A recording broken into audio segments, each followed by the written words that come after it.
안녕하세요, 최환님 반갑습니다. 저는 부정적이지 않게 생각하려고 해도 늘 부정적으로 생각하고 몸이 경직되고 긴장이 되어서 다이어트도 늘 실패하고 외모도 망가져서 현재 대인기피증이 심해졌습니다. 최근에 잇몸이 조금 내려가서 블랙 트라이앵글도 생기고 너무 우울해서 운동이랑 식단도 제대로 못하고 있습니다.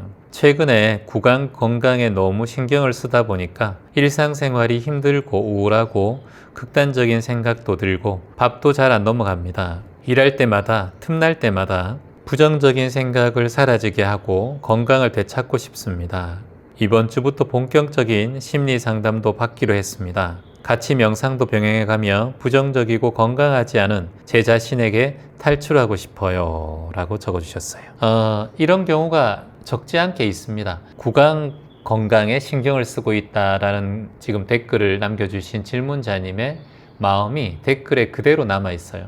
이 블랙 트라이앵글이라는 게 뭐냐면 잇몸 사이, 치아 사이가 우리가 치석 같은 거를 제거하고 나면 요 잇몸 사이가 조금 내려앉아서 삼각형 모양으로 까맣게 변해요. 구멍이 난 것처럼.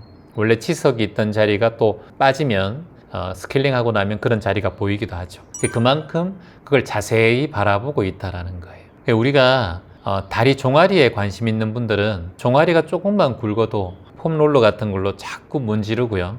그리고 얼굴이 좀 관심이 많은 분들은 얼굴이 약간만 부어도 뭐 내가 잘못 먹었나 라고 신경을 쓰죠. 또 뭐 몸무게 다이어트에 관심 있는 분들은 500g만 또는 뭐 한 300g만 몸무게가 올라도 거기에 그것 때문에 굉장히 큰 스트레스를 받게 돼요. 우리가 이제 살아가면서 내가 마음을 어디에 두느냐 이게 따라서 그쪽으로 모든 것이 몰리게 됩니다. 우리가 지금 여기 질문하신 분은 지금 구강 건강에 신경을 많이 쓰고 있다고 하잖아요. 그러면 치아나 혀, 입안의 냄새, 또 치아의 색깔, 미백, 집중이 어디에 가 있다? 바로 이 구강 안에, 혀와 치아 안에 가 있다라는 거예요. 그러니까 당연히 먹을 때마다 뭔가 신경이 쓰이고 본인에게 스트레스 받는 작용이 있겠죠. 내가 이거 먹어서 또 치아에 뭔가 문제가 있는 것이 아닌가? 이런 생각이 자꾸 들죠. 저도 이 왼쪽 치아가 살짝 어금니에 실금이 가 있어요. 근데 이제 치과에 가서 고치려고 하니까 약간 금이 가 있기 때문에 이걸 뭐 고칠 방법이 없는 거예요. 그래서 씹을 때마다 견과류 같은 거 씹을 때마다 오른쪽으로 많이 씹어요. 그럼 오른쪽 치아가 많이 또 마모가 되겠죠. 그리고 또 근육도 많이 생기고 치아가 좀 아플 수 있잖아요. 그럼 왼쪽에 조금 부드러운 거는 왼쪽으로 또 씹어요. 뭐 어쩔 수 없는 상황이죠. 그래서 치과에 가도 지금 뭐 고칠 수 있는 방법은 아니니까. 그래서 거기에 맞춰서 씹는 거예요. 오른쪽으로 한 70 씹으면 왼쪽으로 한 30%만 씹는 거예요. 그래서 물 흐르듯 거기에 맞춰서 이제 살아가는 수밖에 없어요. 본인이 치아 건강에 조금 더 집중되어 있다라는 거예요, 마음이. 그리고 본인이 이제 대인기피증이라는 말씀을 하셨는데, 대인기피증은 보통 한 이 예 중에서 정말 자신이 4가지, 3가지 이상 포함되어야지만 대인기피증이라고 할 수가 있어요. 내가 사람을 만나는 게 좀 불편하고, 그리고 사람 만나면 말도 잘 안 하게 되고 눈치를 보게 되고, 단지 이것만으로 대인기피증이 있다라는 것은 본인의 생각이에요. 여러분도 한번 내가 지금 대인기피증인 것 같아. 나도 사람을 만났을 때 불편하고 말을 잘 안 하게 되고 얼굴이 익지 않은 사람을 만나면 낯을 많이 가리는 것 같아. 그래서 나는 대인기피증이야. 이렇게 생각하는 분들은 이 5가지를 한번 체크해 보세요. 이 중에 몇 가지가 본인에게 포함이 되는지. 첫 번째, 대인, 사람을 만났을 때 처음 보는 사람 또는 뭐 길거리에서 낯선 사람, 나와 인연이 되는 어떤 사람을 만났을 때 자신의 몸과 얼굴이 경직되는가? 그냥 마음이 좀 불편한 거 말고요. 몸과 얼굴까지 경직이 되는 게 느껴지는가? 이게 첫 번째 조건이에요. 자, 두 번째, 대화를 하든가 사람을 만났을 때 입이 너무 자주 말라서 물을 자꾸 긴장해서 먹게 되는 경우, 입이 바짝바짝 마르는 경우, 입술도 마르고 대인기피증이라고 할 수가 있죠. 세 번째 한번 해볼까요? 가슴이 자꾸 두근거리고 얼굴이 상기된다는 거예요. 붉게 변한다. 그러니까 얼굴색은 그대로고 가슴은 좀 불편함은 있고 말하는 게 좀 어색하고 그 사람 보는 게 좀 불편한데 이게 가슴이 쿵쾅쿵쾅쿵쾅하고 또는 얼굴이 붉게 변해서 부끄러워하는 것 같네 이렇게 누가 봐도 표현이 되는가. 이게 세 번째 대인기피증 증상이에요. 자, 네 번째, 대화를 할 때나 목소리를 낼 때 내가 말하는 것이 누가 들어도 떨리고 그리고 몸도 약간 추울 때 약간 닭살 돋듯이 떨리는가, 이걸 보셔야 돼요. 이게 네 번째 대인기피증의 조건이라고 볼 수 있습니다. 다섯 번째, 처음 만나는 사람을 만났을 때 내 몸에 열이 자꾸 오르고 또는 몸에 갑자기 온도가 내려가고 땀을 많이 흘리든가 오한이 온다든가 한기를 느낀다든가. 자, 이 다섯 가지 중에서 여러분은 몇 가지 정도가 들어갑니까? 여기서 세 가지 이상 된다면은 대인기피증이라고 할 수가 있어요. 근데 한두 가지 또는 한 가지 정도면 대인기피증이라고 할 수는 없어요. 그냥 내가 조금 불편한 거예요. 근데 우리가 대인기피증이라는 말을 자꾸 이제 평상시에 하다 보니까 나 사람 만나면 좀 불편해. 아, 몰라. 그냥 말하기도 싫고 낯을 많이 가려. 이런 것만으로 대인기피증이다 라고 이렇게 말한다라는 거는 좀 오버된 액션이라고 볼 수 있습니다. 그래서 이제 지금 질문을 올리신 질문자도 내가 과연 이 정도 중에서 네다섯 가지 되나? 이렇게 생각을 해보고 그냥 좀 사람 만나는 게 조금 어색하고 불편한 거지 대인기피증까지는 아니구나 라고 본인이 조금 알았으면 좋겠어요. 근데 이걸 알게 되면 조금 개선이 돼요. 근데 내가 자꾸 말로 스스로에게 자꾸 나는 대인기피증이야, 개인기피증이야, 사람을 만나면 불편해 이런 얘기를 자꾸 하다 보면 나도 모르게 대인기피증 증상들이 자꾸 더 많이 생기겠죠. 그래서 다른 정신적인 질환처럼 여러 가지의 복합적인 원인이 있다고 보셔야 돼요. 대인기피증을 그냥 사람만 봤을 때 내가 불편하다 이걸로만 봐서는 안 됩니다. 그래서 이 대인기피증이 증상이 조금 더 안 좋아지면 결국은 사회공포증이라는 증상까지 유발하고 결국은 우울증과 공황장애 같은 질환도 동반될 수 있습니다. 그래서 대인기피증의 증상들이 있을 때 내가 어떤 마음이 불편한가. 첫 번째는 심리적인 요인이에요. 사람을 만났을 때 내 심리가 어떻게 변화하는가. 그러니까 심리적인 작용을 본인이 깨어있는 마음으로 지켜보셔야 돼요. 자, 두 번째는 사회적인 요인이에요. 한마디로 말하면 환경적인 거예요. 환경적인 거. 내가 지금 이 환경에 들어갔을 때 뭔가 떨리고 불편하다. 또는 내가 조금 엄숙된 자리에서는 불편하다. 또는 내가 면접 받을 때 불편하다. 갑자기 질문을 받을 때 불편하다. 이런 어떤 환경적이고 사회적인 요인이 있을 거예요. 자, 그리고 세 번째는 내가 평상시에 어떤 생각이 많다라는 걸 체크하셔야 돼요. 이 생각이 불안한 거예요, 보통. 대인이 와서 내가 그 사람에게 기피하고 그 사람이 불편한 것이 아니라 평상시에 내가 부정적인 생각이 많지 않은가. 네 번째는 평상시에 내가 신경이 너무 예민하다든가 두렵다든가 그리고 내가 집착심이 있다든가 남이 나를 어떻게 보는가에 대해서 지나친 관심이 많다든가 이러면 보통 대인기피증 증상들이 올라올 수 있습니다. 그래서 특히나 인정받고 싶은 욕구, 이것이 우리에게 대인기피증을 만드는 요인이 될 수 있습니다. 이 사람 앞에서 내가 어떤 말을 했을 때 이 사람은 나를 어떻게 볼까? 그리고 이 사람이 나에게 어떤 질문을 했을 때 이 사람에게 뭔가 인정받고 싶은 욕구가 있다. 실수할까봐 라는 그런 염려, 두려움 때문에 또는 이 사람이 나를 바라볼 때 나의 잘못된 점을 지적할까봐 이것이 내 안에 있지 않을까? 저는 그렇게 유추하거든요.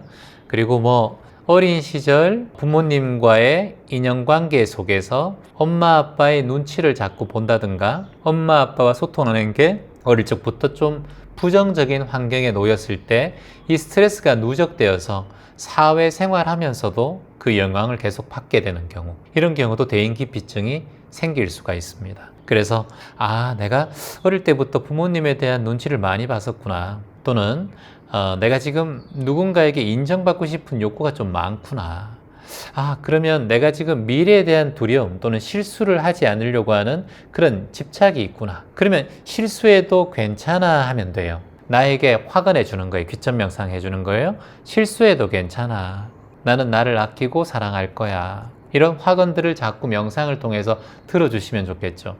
그리고 인정받고 싶은 욕구 같은 경우는 나는 지금 그대로 괜찮아. 나는 충분해. 이런 명상들이 많거든요. 제 명상 중에서 나는 충분하다. 나는 지금 그대로 괜찮다.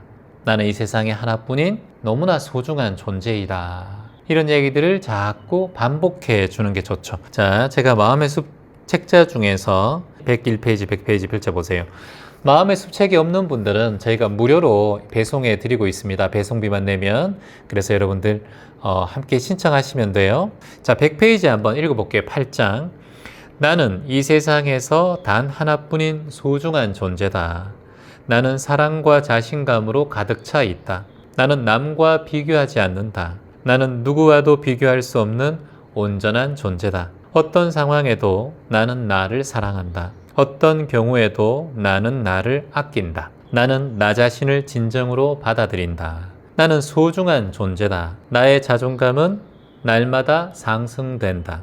나는 진정 소중하고 귀한 존재다. 이 마음을 매 순간 알아차린다. 그리고 9장 계속해서 한번 읽어보겠습니다. 잘하고 있다.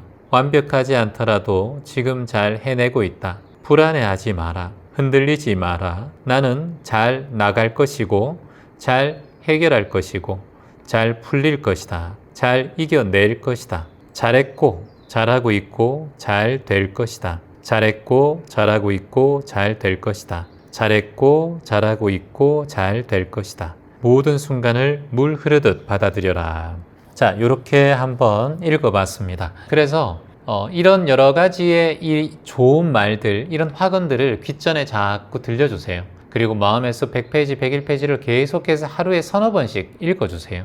소리내서. 그리고 이런 얘기들을 내가 살아가면서 잘 들어보지 못하셨을 거예요. 댓글 적어주신 분도. 저도 사실은 어릴 적에 이런 얘기를 들어본 적이 없습니다. 그래서 이런 얘기를 내 귓전에 많이 들려주고 음악처럼 편안하게 집중해서 들을 필요는 없어요. 책 읽을 때 한번 읽고, 그리고 귓전 명상 중에 나를 사랑하는 명상 또는 나를 아끼는 명상, 그리고 치면 여러 가지 명상들이 나올 거예요. 그 중에서 이렇게 틀어서 그냥 음악처럼 쭉 틀어놓고 그냥 뭐 샤워도 하고 그리고 책도 읽고 청소도 하고 그렇게 해보세요. 이렇게 조금씩 반복하다 보면은 분명 좋아지실 거예요. 근데 이걸 그냥 방치하면 안 됩니다. 방치하게 되면 대부분 다 만성화가 돼요. 이 증상이 평생 이어질 수도 있습니다. 사회생활에 큰 문제를 일으키기도 하고요. 삶을 살아가면서 자신의 자존감과 존재감을 스스로 자꾸 비하하면서 정신적인 고통 상태가 유지될 수도 있습니다. 물론 이렇게 해서도 안 되면 병원 같은 데 가셔서 우리가 뇌신경 전달 물질들의 이상이 있는 경우도 있는데, 그런 건 이제 병원을 통해서 검사를 통해서 한번 확인해 보시고요.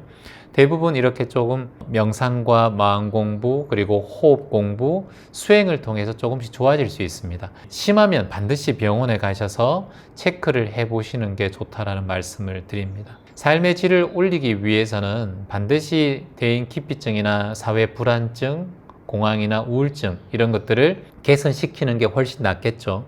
근데 단 주의해야 될 점이 하나 있어요. 내 성격을 고치겠다 이렇게 생각하면 거기에는 부작용이 일어나요. 성격과 이 지금 내 몸 상태에서 일어나는 호르몬적인 부작용 또는 이런 환경에서 일어나는 이런 상황들은 전혀 다른 문제라고 보셔야 돼요. 내가 내 성격이 대인기피증이 있고 내 성격이 집착심이 있고 이렇다라고 자꾸 말을 해버리면 내 성격 자체가 그런 존재라고 내 무의식에 자꾸 심게 되는 경우가 있어요.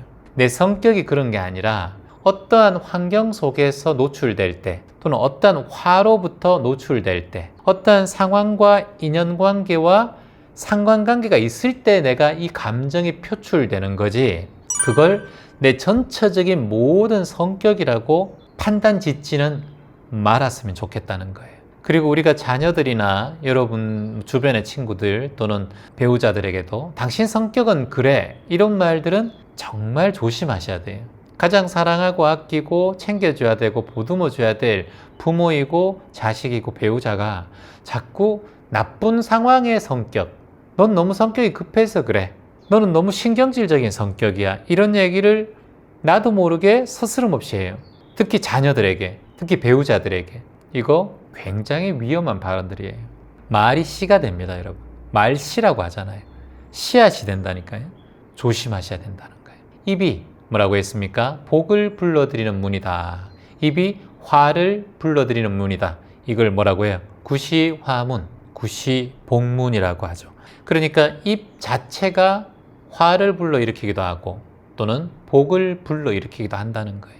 말이 곧 기도다, 말이 곧 씨앗이다 라는 걸 꼭 기억하고 지금부터 내가 성격이 급하다는 생각을 이제는 내려놓자. 그런 상황에서는 급할 수밖에 없었어. 너 지금 TV 보면서 밥 먹으면서 급하지 않잖아. 그냥 편안하게 먹고 있잖아. 어떤 힘든 상황이나 어떤 예민한 상황이 발생하면 그때 그 상황을 기억을 해. 평상시에 무난한 일들은 기억을 안 해요, 우리가. 그러다 보니까 그때 집중되고 곧 그게 내 무의식에 생겨서 굳어져서 나는 그런 사람으로 매 순간마다 살아가는 거예요. 그래서 성격이 진짜 급한 사람이 있다 하더라도 배우자든 자식이든 여러분은 수행자시니까 말 한마디에도 변화할 수 있도록 고칠 수 있도록 도움을 주는 사람이 돼야겠죠. 자, 그러면 이렇게 마음을 낼 수 있도록 우리가 같이 함께 도움을 주는 존재로 살아갔으면 좋겠습니다. 희망입니다.